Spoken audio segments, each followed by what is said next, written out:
For the first time in history, people and machinery are working together, realizing a dream. A uniting force that knows no geographical boundaries without regard to race, creed, or color. A new era where communication truly brings people together. This is the dawn of the net. Want to know how it works? Click here to begin your journey into the net. Now, exactly what happened when you clicked on that link? You started a flow of information. This information travels down into your own personal mailroom, where Mr. IP packages it, labels it, and sends it on its way. Each packet is limited in its size. The mailroom must decide how to divide the information and how to package it. Now, the package needs a label containing important information, such as sender's address, receiver's address, and the type of packet it is.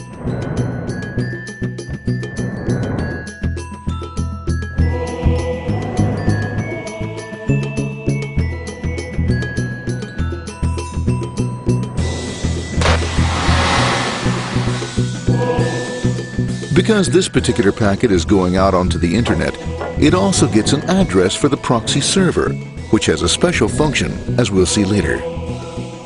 The packet is now launched onto your local area network, or LAN.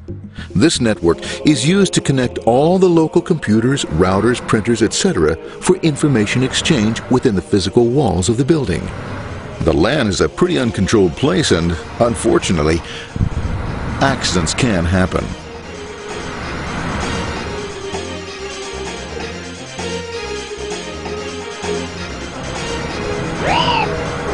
The highway of the LAN is packed with all types of information. These are IP packets, Novell packets, Apple Talk packets. They're going against traffic, as usual. The local router reads the address and, if necessary, lifts the packet onto another network. The router, a symbol of control in a seemingly disorganized world. Whoops, sorry about that. Let's go with this one here, this one here. This one goes here, this one goes here. I don't like this one. Let's go with this one. Let's go here. A little bit left. Let's go with this one here. Another channel here. Let's put that one here. Another one there. Let's put that one here. There he is, systematic, uncaring, methodical, conservative, and sometimes not quite up to speed. Sorry. But at least he is exact, for the most part. That's the one that was there. That was there. That was there. That was there. And this one was there. Well, another one that was there. That was there. He's behind him. Let's go there. That was there. He was there. Oh, let's put that one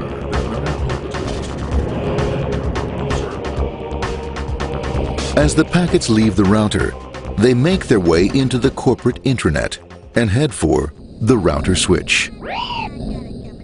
A bit more efficient than the router switch plays fast and loose with IP packets, deftly routing them along their way.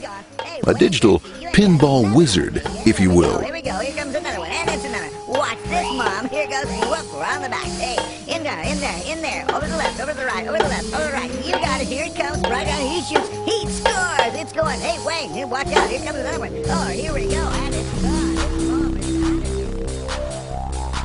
As packets arrive at their destination, they're picked up by the network interface, ready to be sent to the next level. In this case, the proxy. The proxy is used by many companies as sort of a middleman in order to lessen the load on their internet connection, and for security reasons as well. As you can see, the packets are all of various sizes, depending upon their content.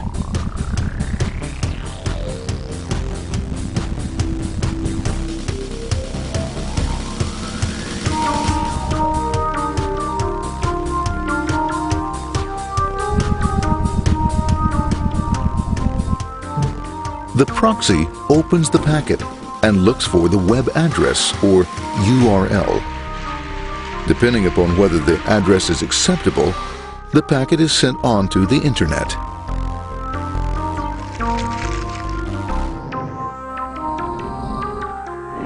There are, however, some addresses which do not meet with the approval of the proxy, that is to say, corporate or management guidelines. These are summarily dealt with. We'll have none of that. For those who make it, it's on the road again.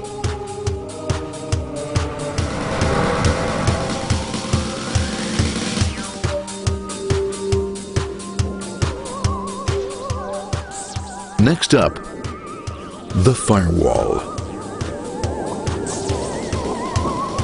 The corporate firewall serves two purposes. It prevents some rather nasty things from the internet from coming into the intranet, and it can also prevent sensitive corporate information from being sent out onto the internet. Once through the firewall, a router picks up the packet and places it onto a much narrower road, or bandwidth, as we say. Obviously, the road is not broad enough to take them all. Now you might wonder what happens to all those packets which don't make it along the way. Well, when Mr. IP doesn't receive an acknowledgement that a packet has been received in due time, he simply sends a replacement packet.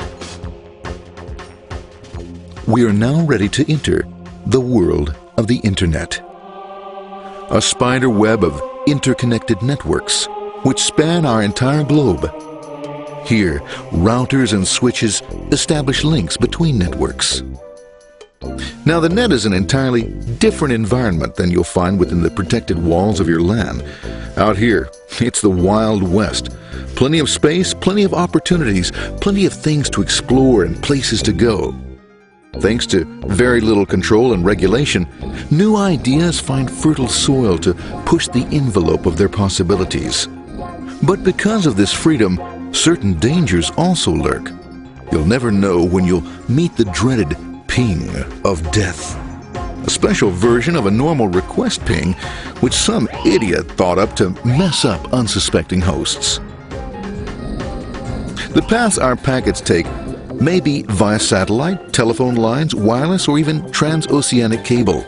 They don't always take the fastest or shortest routes possible, but they will get there. Eventually. Maybe that's why it's sometimes called the worldwide wait. But when everything is working smoothly, you can circumvent the globe 5 times over at the drop of a hat. Literally. And all for the cost of a local call or less. Near the end of our destination, we'll find another firewall.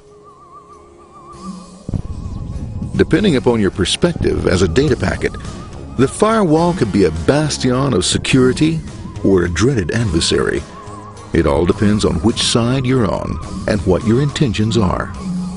The firewall is designed to let in only those packets that meet its criteria. This firewall is operating on ports 80 and 25. All attempts to enter through other ports are closed for business.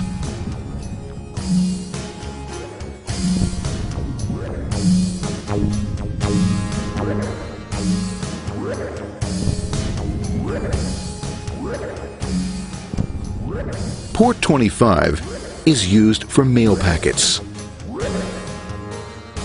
while Port 80 is the entrance for packets from the Internet to the web server. Inside the firewall, packets are screened more thoroughly.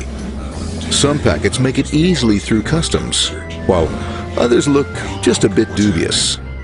Now, the firewall officer is not easily fooled, such as when this ping of death packet tries to disguise itself as a normal ping packet. It's okay, go on, it's okay, no problem. Have a nice day. Be out of here. Bye.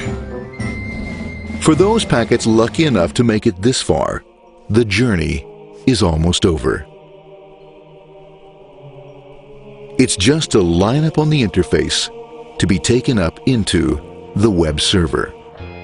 Nowadays, a web server can run on many things, from a mainframe to a webcam to the computer on your desk, or why not your refrigerator? With a proper setup, you can find out if you have the makings for chicken cacciatore or if you have to go shopping. Remember, this is the dawn of the net. Almost anything's possible. One by one, the packets are received, opened, and unpacked. The information they contain, that is, your request for information, is sent on to the web server application.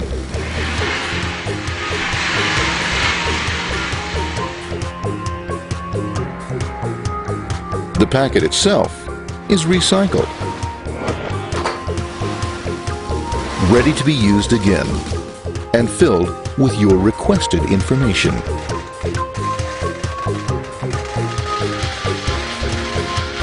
Addressed and sent out on its way back to you.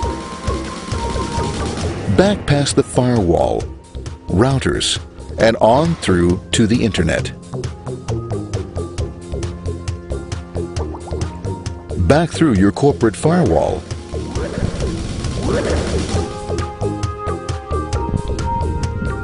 And onto your interface. Ready to supply your web browser with the information you requested.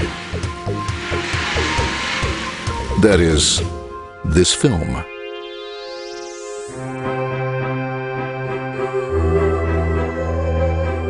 Pleased with their efforts and trusting in a better world, our trusty data packets ride off blissfully into the sunset of another day, knowing fully they have served their masters well. Now, isn't that a happy ending?